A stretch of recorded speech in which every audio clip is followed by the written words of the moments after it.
Assalamualaikum warahmatullahi wabarakatuh. Selamat siang Sobat JDIH. Jumpa lagi kita dalam bincang hukum JDIH KPU Provinsi Jawa Tengah. Tema kali ini adalah persiapan penyusunan regulasi dalam pemilihan kepala daerah tahun 2024. Apa kabar Sobat JDIH sekalian? Kita berharap Sobat JDIH dalam keadaan sehat semuanya dan tetap mematuhi protokol kesehatan karena pandemi belum berakhir. Telah hadir bersama dengan kita anggota KPU Provinsi Jawa Tengah Divisi Hukum dan Pengawasan Bapak Muslim Aisyah. Apa kabar Pak Muslim Aisyah? Baik, alhamdulillah Pak Wahyono. Hari ini bisa hadir di Malang dan ada di acara ini. Terima kasih Pak Muslim Aisyah. Kebetulan kita berada di KPU Kabupaten Pemalang.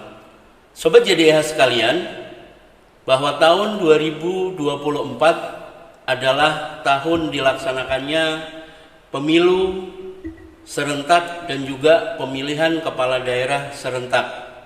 Kita ketahui bersama bahwa tahun 2024 nanti terutama pemilihan kepala daerah itu berbeda dengan pemilihan kepala daerah sebelum-sebelumnya. Oleh karena itu dalam bincang kali ini bersama dengan Pak Muslim Aisyah kita akan memperbincangkan bagaimana regulasi yang disusun oleh KPU daerah, baik itu KPU provinsi maupun KPU kabupaten. Pak Muslim Aisyah, nampaknya kita sudah perlu untuk mencoba menyampaikan tahapan persiapan penyusunan regulasi. Bagaimana Pak Muslim Aisyah tentang regulasi Pilkada tahun 2024 ini yang disusun oleh KPU, baik itu provinsi maupun KPU kabupaten? Baik Mas Wahyono ya. Jadi kita selalu ketemu di situasi baru gitu ya, dan mungkin itu nasib penyelenggara juga di tiap ada hajatan pemilu. 2024 besok itu kita ketemu yang namanya pemilu dan pilkada berada di dalam satu tahun yang sama. Jadi itu peristiwa baru dan mungkin itu juga nanti menjadi sejarah kita juga gitu. Nah, berkaitan dengan soal kesiapan apa yang dilakukan oleh KPU ya, terutama KPU provinsi dan juga kabupaten kota, khususnya di Pilkada 2024 itu memang kita harus sudah mulai dari sekarang. Karena kalau kita lihat tahapannya itu Pilkada 2024 itu akan dimulai di saat tahapan pemilu 2024 itu kenceng-kencengnya gitu ya. Dan ini sesuatu yang baru, pengalaman yang baru di kita. Selama ini kita ketemu pemilu dulu, udah selesai, baru kemudian kita melaksanakan pilkada dan ada cukup waktu untuk kita mempersiapkan, terutama di kegiatan awal-awal itu salah satunya adalah menyusun regulasi. Kalau nanti di tahun 2024 itu ibaratnya kita belum sempat seruput kopi itu tahapan pilkada sudah dimulai gitu iya, ya. Kira-kira begitu karena itu kita harus mulai berpikir dari sekarang ya. Jadi ini ada di 2022 dan kalau jadi pertengahan nanti kita mulai tahapan pemilu gitu ya. Tapi kalau di tahapan pemilu kan kita bagian dari KPU RI yang prosesnya tinggal melaksanakan gitu. Kita tidak dalam posisi yang harus menyusun regulasi karena pemilu sama pilkada berbeda dengan nanti besok kita pilkada itu ada satu kewenangan yang nggak mungkin kita hindari, yaitu kewenangan tentang menyusun pedoman teknis yang berkaitan dengan pilkada, karena itu ada kewenangan di KPU yang melaksanakan pilkada nanti karena serentak gitu ya, baik provinsi maupun kabupaten kota, dan juga di dalamnya ada Pemalang ya, sebenarnya kan baru aja pilkada kemarin ya di tahun 2020 melakukan penyiapan itu yang sedang kita kerangkakan, dan kita mulai dari tahun 2022 ini sampai nanti pada saatnya pilkada dimulai itu ada satu roadmap ya perjalanan supaya kita bisa menghindarkan satu tahapan yang beririsan. Karena kami meyakini kita bisa melihat besok itu tidak cukup waktu kita berpikir soal salah satu kewenangan KPU di dalam proses penyiapan pilkada, dan yang sangat penting itu berkaitan dengan soal regulasi. 2022 besok begitu kita masuk, kita harus sudah merencanakan gitu ya, gimana kita melakukan evaluasi review kira-kira begitu terhadap produk-produk keputusan yang dilakukan oleh KPU provinsi maupun KPU kabupaten kota yang dipakai di dalam pelaksanaan pilkada itu. Review itu bagian yang mesti harus kita lakukan. Kemudian juga kita perlu lagi mengidentifikasi kebutuhan-kebutuhannya. Apa aja sih yang sesungguhnya ya keputusan yang harus diproduk oleh KPU daerah untuk pilkada nanti gitu dalam pilkada. Baik keputusan yang berkaitan dengan soal tahapan maupun keputusan-keputusan yang non tahapan, dan itu yang kemudian kita harus susun. Nah, catatan itu sebenarnya kita pengen ya menjadikan produk kita itu memiliki daya ikat yang penuh ya. Tapi itu Pak Muslim, mohon maaf, sebenarnya seberapa efektif ya artinya produk regulasi terutama yang disusun oleh KPU daerah itu, baik itu provinsi maupun kabupaten, dalam pelaksanaan pilkada, terutama nanti di pilkada 2024 itu. Kalau seberapa efektif sebenarnya mestinya harus efektif ya.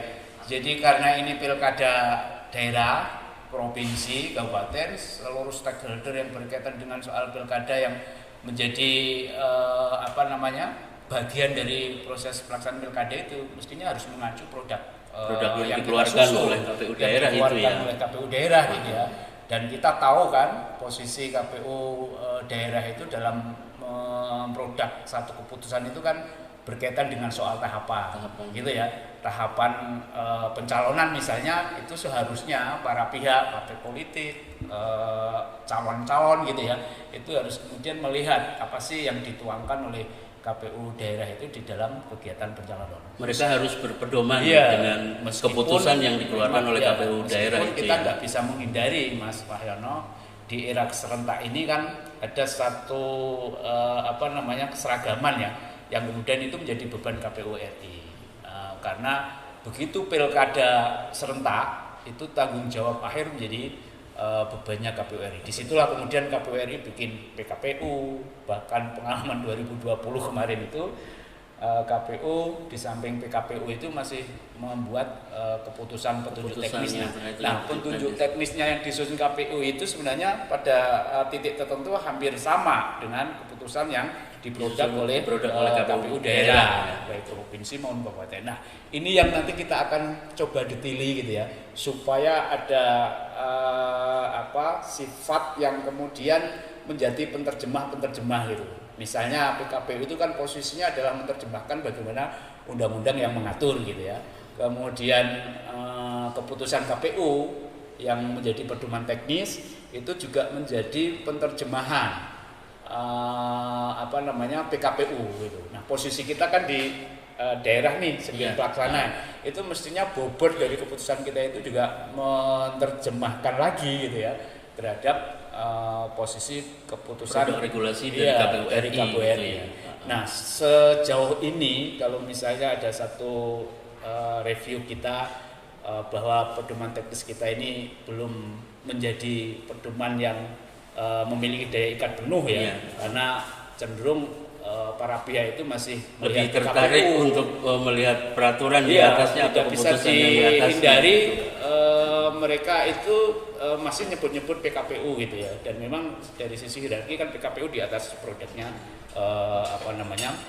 KPU daerah dalam konteks pilkada. Itu yang menjadi catatan kita sebenarnya.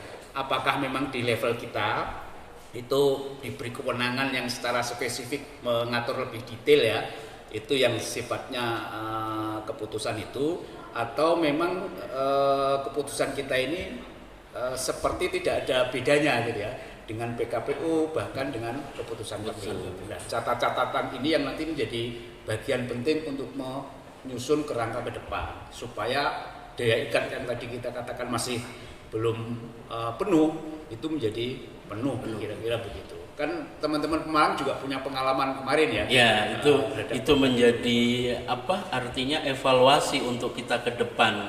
Nah, Pak Muslim, itu kan kalau kita melihat ya di Undang-Undang 10 tahun 2016 bahwa pelaksanaan pemilihan kepala daerah itu dilaksanakan pada bulan November. Oke, ya. Kalau seperti tadi yang Pak Muslim sampaikan, kalau kita tarik ke belakang 10 bulan itu kan artinya memang KPU dari KPU RI sampai dengan KPU daerah baik itu provinsi maupun kabupaten sedang sibuk-sibuknya atau di tahapan yang tanda kutip panas ya pada saat itu melaksanakan persiapan dan tahapan di pemilu 2024. Nah, ini kan perlu sebuah inovasi ataupun mungkin sebuah terobosan yang harus dilakukan oleh KPU daerah baik itu provinsi maupun kabupaten dalam rangka tadi menyusun kerangka untuk regulasi maupun aturan bahkan sampai dengan standar operasional prosedur itu. Iya. Kita bisa mulai dari lebih awal ya. Jadi kalau bayangan kita itu karena situasi 2024 kita berada dalam fokus yang dua sekaligus ya, maka kita harusnya menghindarkan satu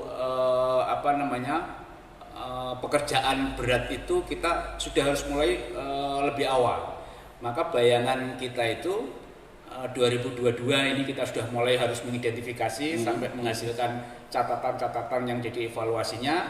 Nanti dari sana kita kemudian tingkatkan menjadi semacam draft ya yang akan kita gunakan nanti pada saat pilkada kita jalan. Nah, draft ini sudah merupakan bagian dari evaluasi yang dulu dan juga memuat substansi-substansi yang strategis itu ternyata dijalankan di praktek kita melaksanakan setiap tahapan pilkada itu. Jadi dari sisi draft, format, kemudian substansi itu kita harus sudah kelar dulu ya, selesai gitu ya. Sehingga nanti pada saat tahapan itu dimulai kita udah nggak lagi mikir berat soal substansi ini. Meskipun kita masih menunggu kebijakan seperti apa nanti yang KPU RI akan disampaikan ya, khususnya yang terkait dengan soal regulasi. Misalnya nanti KPU kabupaten kota dan KPU provinsi dalam konteks pilkada misalnya ya, itu tiba-tiba muncul kebijakan udah produk yang dibuat itu misalnya concern atau fokus di SOP misalnya. Gitu, kalau itu yang terjadi itu bagian yang nanti kita juga beri ruang. Artinya kita harus melakukan itu lebih awal. Tapi kalau tidak cukup dengan SOP karena itu dalam tanda petik masih dalam kewenangan KPU kabupaten dan KPU provinsi ya, tetap aja kita menyiapkan. Cuman supaya tadi yang Mas Wahyono bilang supaya ini dipedomani ya, itu kita harus benar-benar menunjukkan ada daya ikat yang penuh. Salah satunya adalah apa bedanya keputusan yang kita produk dengan keputusan KPU ataupun PKPU. Ya, kira-kira begitu supaya ketika orang itu menjalani tahapan di pilkada itu tahapan itu termuat. Aturan yang ada secara teknis detail itu termuat di keputusan kita. Jadi tidak lagi melihat PKPU atau keputusan pedoman teknis yang dibuat oleh KPU itu. Nah, di situ yang harusnya sudah disiapkan mulai dari awal. Karena kita meyakini ya tahapan yang sedemikian rupa itu kita nggak cukup ideal lah kalau melakukan tahapan di dalam proses penyusunan itu. Kalau kita mau membayangkan produk hukum itu harus melalui proses sesuai dengan SOP-nya harus diajukan penyusunan identifikasi masalah, kemudian lalu dilakukan penyusunan draft sampai kemudian diuji publikan sebelum pada akhirnya difinalisasi dan ditetapkan. Itu saya rasa besok kesempatan itu agak kurang ya. Karena pasti karena waktunya berhimpitan beririsan dengan pemilu 2024 itu ya. Publik juga mungkin masih terlalu dominan di pemilu, sementara persiapan itu pure menjadi tanggung jawab KPU sebagai penyelenggara. Disitulah beban itu nanti kita geser di awal-awal ini gitu bayangan kita, dan kita akan ajak teman-teman kabupaten kota supaya soal regulasi yang itu bagian dari kesiapan itu harus dirancang mulai dari sekarang. Jadi nanti di tahun 2022 itu KPU kabupaten maupun KPU provinsi sebagai penyelenggara pilkada di 2024 harus sudah mulai memitigasikan ya. Artinya dimitigasi produk apa yang harus dikeluarkan oleh KPU kabupaten maupun KPU provinsi. Kita sisir semua ya, tahapan yang ada di pilkada itu butuh berapa keputusan yang menjadi payung hukum ya. Kemudian juga keputusan yang jadi turunannya, seperti di tahapan pencalonan itu kan selain pedoman teknis dan pencalonan itu juga ada keputusan berkaitan dengan syarat kursi. Kalau misalnya perseorangan itu syarat dukungan minimal. Kemudian kalau lewat partai harus ada surut dukungan. Semakin kita bisa komprehensif mengidentifikasi kebutuhan itu, berarti semakin kita bisa merancang regulasi yang kita mau susun. Nah, tidak hanya soal kebutuhan kan, tetapi juga evaluasi terhadap format, kemudian juga substansi. Yang ini muaranya supaya produk kita ini menjadi produk yang mengikat kepada seluruh stakeholder. Kalau mau partai itu mengikuti proses pencalonan, jadi tidak lagi melihat PKPU-nya, meskipun itu adalah keputusan peraturan yang ada di atas tetapi yang dibutuhkan ini adalah soal teknis. Dengan cukup membaca memahami keputusan yang dikeluarkan oleh KPU daerah, artinya para calon-calon peserta itu sudah bisa memahami dan mengikuti dari kira-kira misalnya ya di Pemalang ini ada situasi teknis yang menjadi kebiasaan misalnya ya yang berkembang di Pemalang yang itu perlu dimasukkan di dalam materi atau substansi produk keputusan di pencalonan misalnya, atau yang sifatnya itu sangat lokal Pemalang yang itu tidak berlaku, harus mengangkat lokal wisdom gitu misalnya gitu. Dan itu ada di sekitar proses-proses di dalam proses tahapan pencalonan, mulai dari berkas, pengajuan berkas gitu ya, kemudian penerimaan berkas sampai verifikasi gitu ya. Setelah verifikasi di dalamnya ada proses pemeriksaan kesehatan gitu ya, sampai kemudian di ujungnya itu adalah penetapan calon yang dinyatakan memenuhi syarat. Nah, pada proses yang terjadi itu ada situasi-situasi teknis seperti apa yang dalam tanda petik tidak diatur oleh PKPU, yang kemudian tidak diatur oleh pedoman teknisnya KPU, tetapi itu menjadi sesuatu yang harus dimasukkan di dalam harus ada dan itu dijadikan payung hukum supaya partai ketika mencalonkan itu mengikuti ketentuan itu. Nah, itu yang harus menjadi bagian konten di dalam produk hukum kita. Pak Muslim, kan bahwa pelaksanaan Pilkada serentak 2020 itu mungkin menurut Pak Muslim itu banyak catatan ataupun evaluasi. Kita tahu bersama bahwa salah satu prinsip yang harus dilakukan oleh KPU sebagai penyelenggara itu adalah berkepastian hukum. Nah, maka penyusunan regulasi ini yang lebih awal untuk Pilkada 2024 mestinya harus sudah mulai difikirkan dan disiapkan oleh kita sebagai penyelenggara. Nah, menurut Pak Muslim, kalau dari evaluasi yang kemarin 2020 itu bagaimana, terutama di Jawa Tengah ini yang melaksanakan pilkada? Ya, salah satu catatannya kan tadi soal bahwa produk kita tidak sepenuhnya efektif gitu ya, karena masih ada PKPU dan kemudian pedoman teknisnya KPU. Nah, ini juga dua hal kemungkinannya, apakah kita yang kurang sosialisasi gitu ya, apakah kontennya yang kemudian tidak berbeda.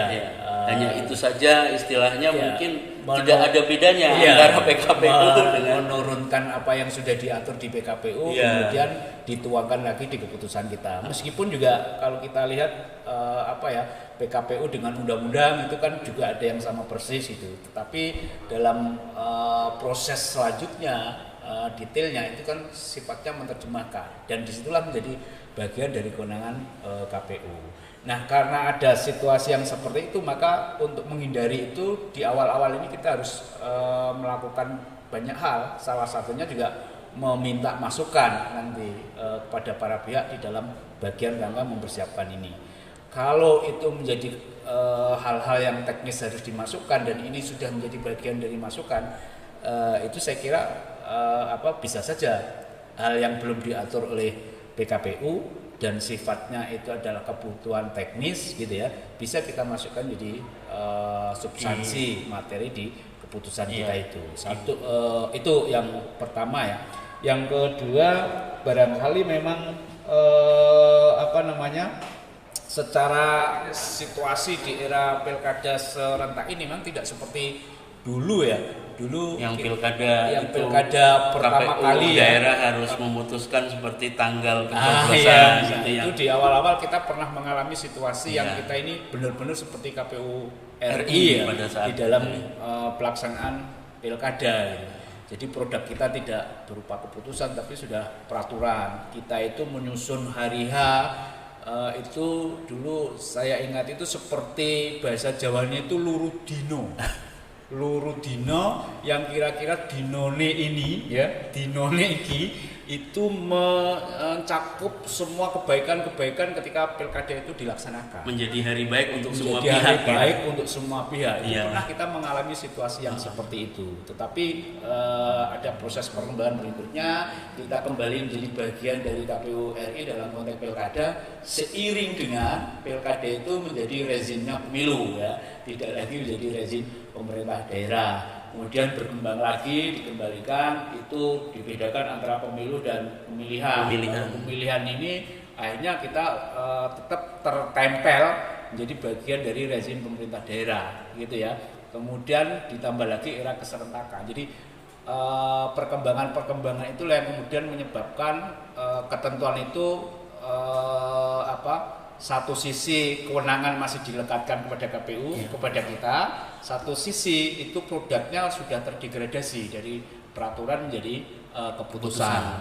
Nah, di era keserentakan karena tanggung jawab KPU RI itu full ya, harus menjamin keseragaman, kemudian aturan yang memayungi itu sama, itu maka tanggung jawab akhirnya itu kemudian diambil oleh KPU RI. Salah satunya dalam konteks regulasi itu berwujud PKPU yang harus dipegangi semua. Bahkan 2020 tidak hanya cukup PKPU tetapi juga pedoman teknis. Nah, pedoman teknis inilah yang kemudian sebenarnya selama ini menjadi yang dominan ya, yang diproduk oleh KPU kabupaten kota maupun provinsi dalam konteks penyelenggaraan pilkada. Ini yang nanti menjadi harus kita buat supaya tadi hierarkinya ketemu dan substansinya itu masih bisa dijalankan dan kemudian para pihak bisa mematuhi. Itu yang kita bayangkan dalam proses penyiapan regulasi ini. Itu Mas. Iya, ini memang asik Sobat JDIH, kita kalau berbicara ataupun ngobrol bincang tentang hukum ataupun produk hukum, karena produk hukum itu adalah yang memayungi sebagai bagian kita selaku penyelenggara itu untuk berkepastian hukum.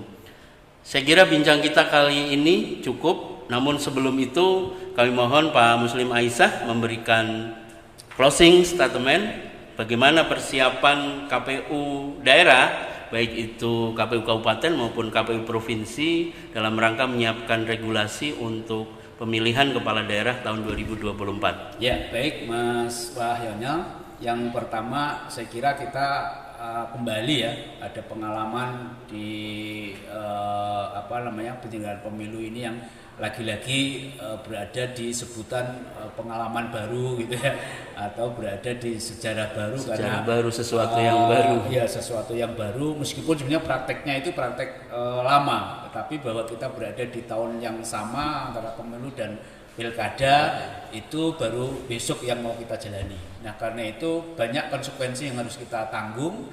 Banyak konon orang menganggap itu pekerjaan berat. Nah, karena berat, bebannya itu ada di penyelenggara. Nah, kita yang sebagai penyelenggara hari ini ya, yang juga nanti akan ketemu di 2024, maka harus menyiapkan strategi bahkan inovasi gitu ya, supaya apa yang kita lakukan di 2024 itu bebannya berkurang. Salah satunya kita mulai hari ini, mulai sekarang gitu ya, mempersiapkan rancang bangun tentang regulasi yang akan diproduk oleh KPU provinsi, kabupaten kota, dan kebetulan ini serentak. Serentak itu artinya apa? Seluruh yang terjadi di Jawa Tengah, provinsi dan kabupaten itu juga terjadi di daerah lain se-Indonesia. Sehingga ya dari situ kita sudah akan bisa melihat kebutuhan di dalam menyiapkan regulasi ini.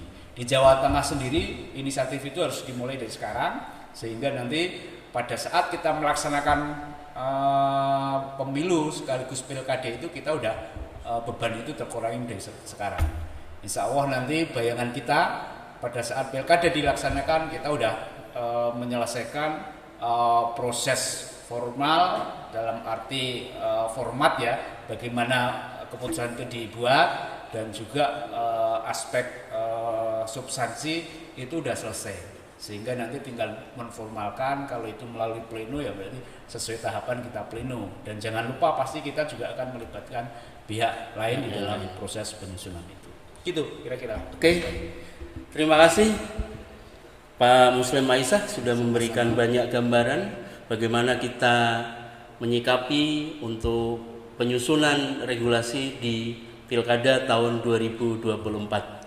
Sekian dari saya. Salam JDIH. Jaga kesehatan. Terima kasih. Assalamualaikum warahmatullahi wabarakatuh. Waalaikumsalam.